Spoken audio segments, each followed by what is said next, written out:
I love the topic of habits, but let's be honest, it gets overwhelming sometimes.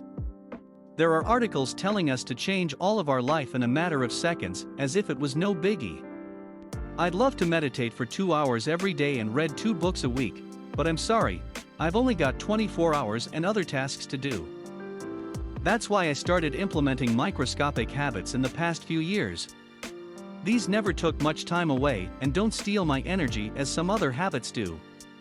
But above all, they've added to the quality of my life tremendously. Pick one, pick 13, or all 21 if you want. You don't need to do all of them all the time. I often skip some of them when life gets in the way, but I come back as soon as I can. You can too. 1. Write 3 things you're grateful for. The goal is to always be looking for the positive in each day. Yes, that's also for when you had the worst day and want to punch the next person who even dares to look at you. I started this habit 2 years ago, and it's probably the most consistent one I've done. It's easy and helps reframe the bad days. When I struggle to find a positive aspect in the previous day, I usually say I'm grateful for being alive and with a future full of possibilities. Simple but does the trick in the long run. 2. Refuse once a week. If you accept everything coming your way, you'll never have time for yourself. Create it by refusing whatever you're not excited about during the week. Start by refusing once and see how liberating it is. You can also set higher limits of time for others, so there's always so leeway for yourself. Does someone want to have a meeting you consider pointless? Say you're busy. Do 3 friends want your help? Tell one of them they might need to find someone else. As a heads up, if you currently accept everything, people will need some time to adapt to this change. But with time, they will accept it. 3. Exercise for a minute when you wake up. 1 single minute, nothing more. Even in your busy life, you can find the time for that, right? I'm not asking for a full-fledged workout, just a few simple exercises. I usually go for 30 push-ups and a minimum of 30 seconds of planking. Exercising first thing in the morning gets the blood flowing and gets you out of the morning fog you could be experiencing. If you prefer a full workout in the morning, go ahead with it, but even if you prefer the evening, 1 minute in the morning doesn't hurt, it helps. 4. Invest in experiences. How often do you spend money on objects? Compare that number to how often you invest in experiences. My guess is you invest more in the first one. And even if you spend the same amount on both, that's still not the best. What we remember isn't objects, it's experienced. In 2020, I often met friends outside for a walk or went on short trips with them. We created memories, we bonded. In 2021, I plan on increasing that even more. 5. Organize your home. If you've never done it, try it. Whether you've got space or not, you can easily reorganize your home. In which way, you ask?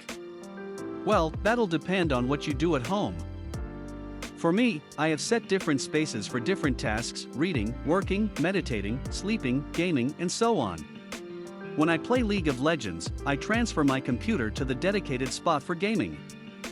6. Throw things away.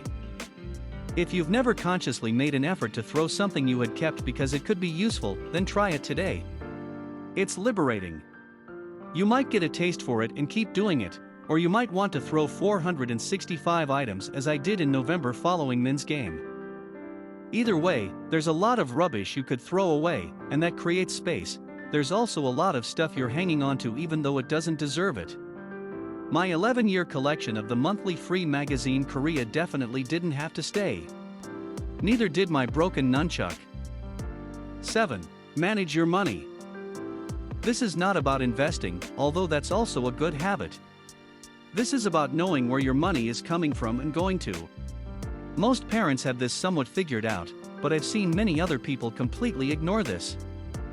It doesn't take long. You can set a free app like Money Manager, enter what you have, and then automize regular incomes and expenses. When that's done, just enter in a few taps your other expenses and their categories. Soon enough, you'll know where you spend your money. Simple and doesn't take more than a few seconds. 8. Stand up every hour. That's, without fault, the hardest one of all for me. It's simple and I know it's good for the body, yet I can't seem to remember. Notifications don't work, and even if I remember to stand up while writing, I don't want to break my flow. On paper, this is among the easier tiny habits to set. Yet, this one's so hard to remember because we haven't done it most of our lives. Change that. 9. Follow this simple proverb. I live my life by. Quand on n'a pas de tête, on a des jambes. This means when we have no head, we have legs. It might seem weird, but I use it as a way to accept whatever happens. Most often, this is about forgetting something and having to go back home to pick it up. Don't get angry when you can't find your keys or forget to buy your wine at the supermarket. Remind yourself you've got to have legs and do what needs to be done. Accept that what's done is done, all you can do is go forward. 10. Ask open-ended questions. I'm not a great talker, I've gotten better with a simple trick. I ask open-ended questions as often as possible. I become a child asking why, where, when, who, what, which, and all other sorts of such questions. Sometimes the situation doesn't fit for this, but most often it does. Ask open questions whenever you can, and you'll be seen as a better interlocutor. Why? Because you help keep the conversation going and people love talking about themselves. Thank you for watching this video and especially learning a new attitude.